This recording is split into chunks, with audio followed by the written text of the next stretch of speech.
بسم اللہ الرحمن الرحیم۔ السلام علیکم ورحمۃ اللہ وبرکاتہ۔ عزیز طلباء، امید ہے آپ خیریت سے ہوں گے۔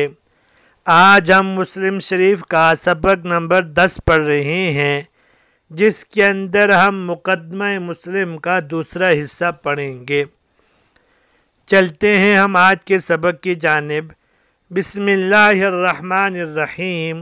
اما بعد فإنك يرحمك الله بتوفيق خالقك ذكرت أنك هممت بالفحص عن تعرف جملة الأخبار المأثورة عن رسول الله صلى الله عليه وسلم في سنن الدين وأحكامه وما كان منها في الثواب والعقاب والترغيب والترهيب وغير ذلك من صنوف الأشياء بالأسانيد التي بها نقلت وتداولها أهل العلم فيما بينهم۔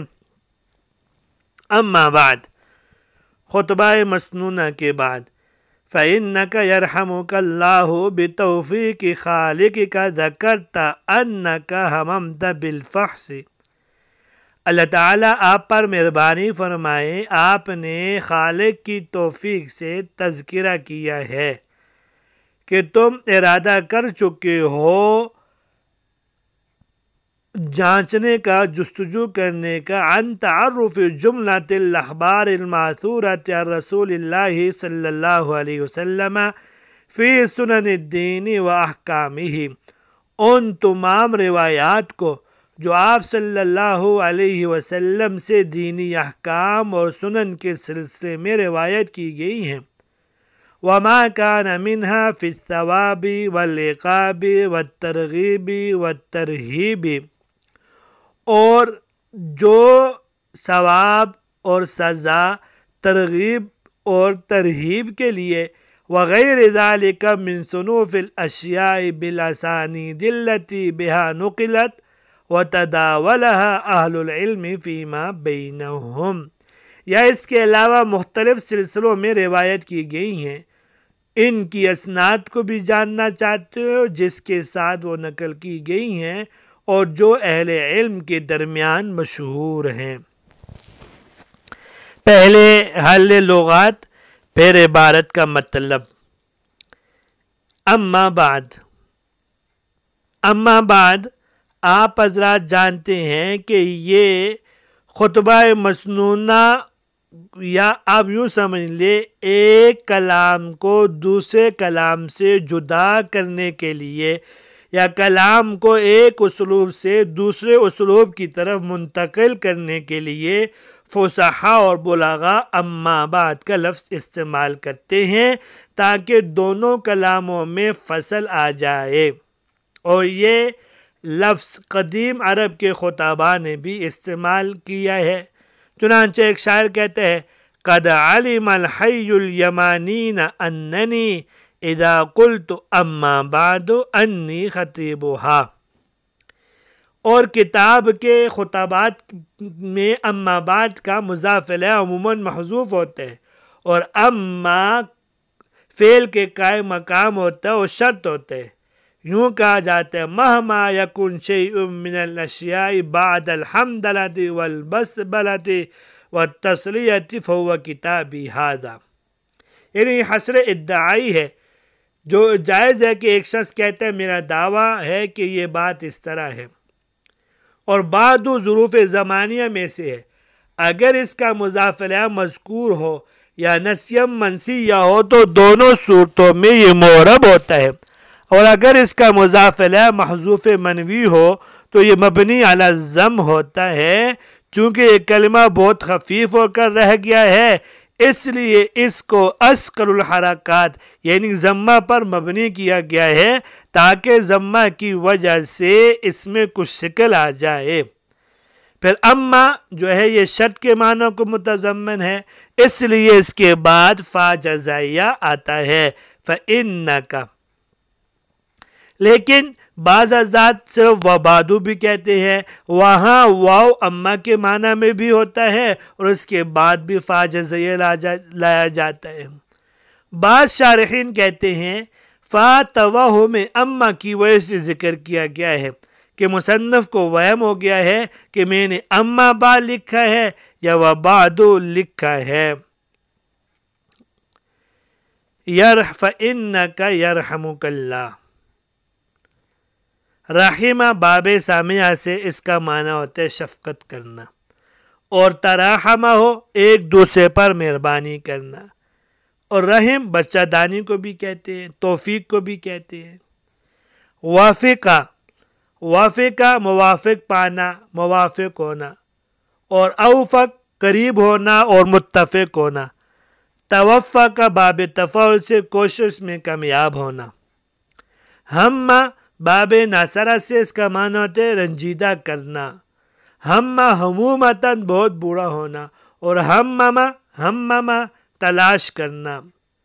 فحسا بارش کا مٹی کو الٹ پلٹ کرنا، ہرن کا تیز دوڑنا، اور فاحسا عیب اور بھید کو تلاش کرنا۔ تفحسا امتحان لینا۔ بے توفیق باب تفعیل کا مصدر ہے، بے معنی توفیق دینا۔ ہممتا یا ہممتو یہ باب ناصرہ سے اس کا معنی ہوتا ہے ارادہ کرنا، پختہ ارادہ کرنا، مضبوط ارادہ کرنا۔ الفحص باب فتح یفتح سے اس کا معنی ہوتا ہے تفتیش کرنا، کھودنا، تلاش کرنا۔ تعرفہ گمشدہ کو تلاش کرنا۔ العرف یا عرف بو اکثر خوشبو کے لیے استعمال ہوتا ہے۔ عرف خوشبو کے لیے استعمال ہوتا ہے اور عرف بخشش کے لیے استعمال ہوتا ہے۔ جملہ جو مستند اور مستند الیہ سے مرکب ہو، نحو میں آپ نے پڑھا اس کی تعریف۔ اور جمالہ باب ناصرہ سے جمل باب کارما سے خوبصورت ہونا اور ناصرہ سے جمع کرنا۔ جمال خوبصورتی کو کہتے ہیں اور الجملہ خوبصورت۔ اس لفظ کے لیے افعل کا صیغہ نہیں ہے۔ الاخبار باب ناصرہ سے خبر یخبر خبراً و خبرتاً ازمانا، تجربہ سے جاننا، اور خابورہ باب کاروما سے یا باب فاتحہ سے خبراً خبراً و خبرتاً و خبرتاً و مخبرتاً و مخبرہ، اس کا معنی ہوتا ہے کسی شے کی حقیقت یا حقیقت حال سے واقف ہونا۔ خبرہ و اخبرہ خبردار کرنا۔ معصورہ یہ آثرہ اکرام و تعظیم کرنا، اثرہ اثر کرنا، اور اثر نشان، حدیث، مدت جمع آثار۔ سنن یہ سنت کی جمع ہے بے معنی راستہ، اس کی تفسیر ہم نے پہلے بھی کی ہے۔ سننا مسواک کرنا، گرہ کھولنا، دان سے کاٹنا، حد سے زیادہ تعریف کرنا، جاری کرنا، طریقہ اختیار کرنا، آنکھ کا آنسو بہانا، بہتر انتظام کرنا۔ یہ باب جب ہم اس کو سننا کہیں گے باب ناصرہ سے اتنے معنی ہے۔ اور اسننا برا ہونا۔ ترغیب شوق دلانا اور ترہیب ڈرانے کو کہتے ہیں۔ صنوف جسم کی جمع بمعنی قسم، نوع، اور الاشیاء اشیاء کی جمع بمعنی چیز۔ تداولہا اس کا معنی ہوتا ہے ہاتھوں ہاتھ لینا۔ یہ تو لغات تھی۔ اس عبارت سے یا یہاں سے صاحب کتاب رحمہ اللہ اپنی کتاب کی تالیف کی وجہ ذکر کر رہے ہیں۔ اما بعد کی تفسیر کر لی، اب ہم تھوڑے سے جو جملے اس میں استعمال ہوئے ہیں ان جملوں کی تفصیل دیکھ لیتے ہیں۔ فَإِنَّكَ يَرْحَمُكَ اللَّهُ، اللہ تم پر رحم کرے۔ اس کے مخاطب کون ہیں؟ آپ کو معلوم ہے، ہم نے پہلے آپ کو مقدمہ کتاب کے اندر تفسیر سے بتایا تھا کہ مسلم شریف کے ناقل 3 ہے، اور یرحمک اللہ کا مخاطب کون ہے؟ امام مسلم رحمہ اللہ کے شاگرد ابو اسحاق ابراہیم رحمہ اللہ النشابوری، یہ اکثر اور یہی مسلم کے راوی بھی ہیں، اور اکثر محدثین کے نزدیک یہی مراد ہیں۔ اور یہی شاگرد تالیف کا ذریعہ بنے۔ بعض کہتے ہیں اس سے مراد احمد بن سلمہ رحمہ اللہ ہیں، جو کہ مسلم کی تالیف کے وقت امام مسلم رحمہ اللہ کے ساتھ تھے۔ اور یرحمک اللہ یہ ایک دعائیہ جملہ ہے، اس کے ذریعے سے امام مسلم رحمہ اللہ اپنے شاگرد کو دعا دے رہے ہیں۔ آگے ہے جملہ بتوفیق خالق کا، اس کا معنی اللہ کی توفیق کے ساتھ۔ اس کا متعلق جملے کا متعلق کیا ہے؟ اس میں دو قول ہیں۔ ایک قول تو یہ ہے کہ اس کا متعلق ما قبل میں یرحمک اللہ ہے، اس کا معنی یہ ہوگا کہ مخصوص توفیق کی دعا اس شاگرد کے لیے کی گئی ہے، مگر علامہ سندھی رحمہ اللہ فرماتے ہیں کہ یہ اس کا متعلق یہ یرحمک اللہ کہنا لفظاً معنی درست نہیں ہے۔ اور دوسرا اس کا متعلق کے بارے میں یہ قول ہے کہ اس کا متعلق ما بعد ذکرتا ہے۔ اس صورت میں ترجمہ یہ ہوگا تمہارا یہ ذکر کرنا تمہارا کمال نہیں ہے، بلکہ اللہ جل شانہ کی توفیق ہے کہ تم نے یہ سوال کیا کہ میرے لیے ایسی کتاب لکھے۔ اس کے بعد کا جملہ ہے الاخبار الماثورہ، ان احادیث جو ان خبروں کا ہے جو آپ صلی اللہ علیہ وسلم سے معقول ہیں، جو آپ صلی اللہ علیہ وسلم سے منقول ہیں۔ لفظ اثر اور حدیث مترادف ہے، ہم اس کی تفسیر پہلے بھی ذکر کر چکے ہیں۔ اثر کا لغوی معنی ہوتا ہے کسی جز کا باقی ماندہ حصہ، نشان اس کی جمع آثار آتی ہے۔ اور صحابہ یا تابعین کی طرف منسوب قول و فعل کو اثر کہتے ہیں۔ جمہور کے نزدیک، جمہور محدثین کے نزدیک اثر، حدیث، خبر یہ تینوں تقریباً مترادف ہیں، اور یہاں امام مسلم رحمہ اللہ بھی اسی کے قائل ہیں کہ یہ مترادف ہیں۔ المعصورۃ عن رسول اللہ صلی اللہ علیہ وسلم، اس میں اس بات کی طرف اشارہ ہے کہ امام مسلم رحمہ اللہ اصلاً ان روایات کو لائیں گے جو آپ تک منسوب ہیں، یعنی مرفوع روایات، متصل روایات کو لائیں گے، مگر ضمناً اور طبعاً صحابہ اور تابعین رحمہم اللہ کے اقوال کو بھی نقل فرمائیں گے۔ سنن الدین و احکامی، سنن سنت کی جمع ہے، اور سنت کا لغوی معنی ہوتا ہے طریقہ، عادت، اس کی جمع سنن آتی ہے۔ اصطلاحی معنی اس کا یہ ہے کہ فرض و واجب کے علاوہ دوسرے اعمال جن کے کرنے کا مطالبہ ہو، بالخصوص جس کے لزوم کے بغیر تاکید ہے کہ کرنے پر ثواب ہو، نہ کرنے پر عتاب ہو۔ احکام یہ حکم کی جمع ہے۔ صاحب توضیح تلوی کہتے ہیں کہ حکم کہتے ہیں اسناد و امر الی امر آخر، یعنی ایک حکم کی نسبت یا ایک امر کی نسبت دوسرے کی طرف کرنا، چاہے وہ نسبت ایجابی ہو یا نسبت سلبی ہو۔ امام نووی رحمہ اللہ فرماتے ہیں یہاں امام مسلم رحمہ اللہ کی مراد سنن الدین و احکام سے ہی دین سے مراد اسلام ہے، اور سنن سے مراد مندوبات ہیں جو حد وجوب کو نہیں پہنچے، اور احکام عام ہوگا جو واجبات، مباحات، حرام، مکروہ سب کو شامل ہیں۔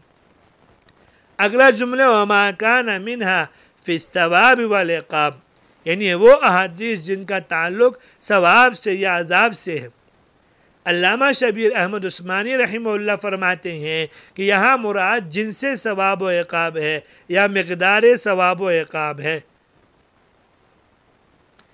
والترغیب والترہیب، ترغیب کسی چیز کے دنیاوی یا اخروی نقصان کو ذکر کر کے اس پر آمادہ کرنے کو ترغیب کہتے ہیں، اور ترہیب کہتے ہیں کسی چیز کی دنیاوی یا اخروی منفعت کو ذکر کر کے اس سے روکا جائے۔ وغیر ذالک من صنوف الاشیاء، اس کے علاوہ باقی اقسام کے اس کتاب میں احادیث کی تمام انواع و اصناف کو ذکر کرنے کا مطالبہ ہے، اور محدثین کے نزدیک احادیث کی 8 اقسام ہیں: سیر، آداب، تفسیر، عقائد، فتن، احکام اور اشرات، مناقب۔ اس سے معلوم ہوتا ہے کہ مسلم شریف میں یہ 8 قسم کی احادیث ہیں، تو مسلم شریف کو جامع میں شمار کیا ہے۔ شمار کرنے والوں میں حاجی خلیفہ رحمہ اللہ نے اس کو جامع کہا ہے، ملا علی قاری رحمہ اللہ نے اسے جامع کہا ہے، نواب صدیق حسن خان قنوجی رحمہ اللہ نے مسلم کو جوامع میں شمار کیا ہے، مجد الدین شیرازی رحمہ اللہ نے بھی مسلم کو جامع کہا ہے، جبکہ بعض لوگوں نے مسلم شریف کو جامع میں شامل نہیں کیا کہ اس میں تفسیر کا حصہ نہ ہونے کے برابر ہے۔ بالاسانید التی بہا نقلت یا نقلت، ان سنتوں کے ساتھ جن کے ساتھ وہ حدیث منقول ہیں۔ تو اسانید یہ اسناد کی جمع ہے، اسناد کے لغوی معنی ٹیک لگانا، سہارا لگانا، اس طرح تعریف ہے جس کے ذریعے سے آدمی حدیث کے الفاظ یعنی متن تک پہنچ جائے۔ متن سے پہلے جو چیز ہوتی ہے اس کو سند کہتے ہیں۔ مسند اور مسند، مسند جب نون کے زبر کے ساتھ ہو تو حدیث کو کہتے ہیں، اور اگر نون کے زیر کے ساتھ ہو تو سند بیان کرنے والے کو کہتے ہیں۔ تو اس عبارت کے اندر صاحب کتاب رحمہ اللہ نے تالیف کی ایک وجہ ذکر کی ہے کہ ہمارے ایک شاگرد ہیں امام مسلم رحمہ اللہ کے، اپنے شاگرد کی درخواست کو دیکھتے ہوئے اور اس کی درخواست کو نظر استحسان کے دیکھا اور اس کو پذیرائی دی، اور ان کی فرمائش پر، ان کی درخواست پر امام مسلم رحمہ اللہ نے مسلم شریف لکھی ہے۔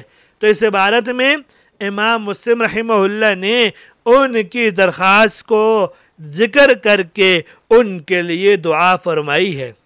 یہاں تک آج کا سبق تھا، جس کے اندر ہم نے تالیف کی وجہ اور اس کی لغات اور اس کی تفصیل پڑھی ہے۔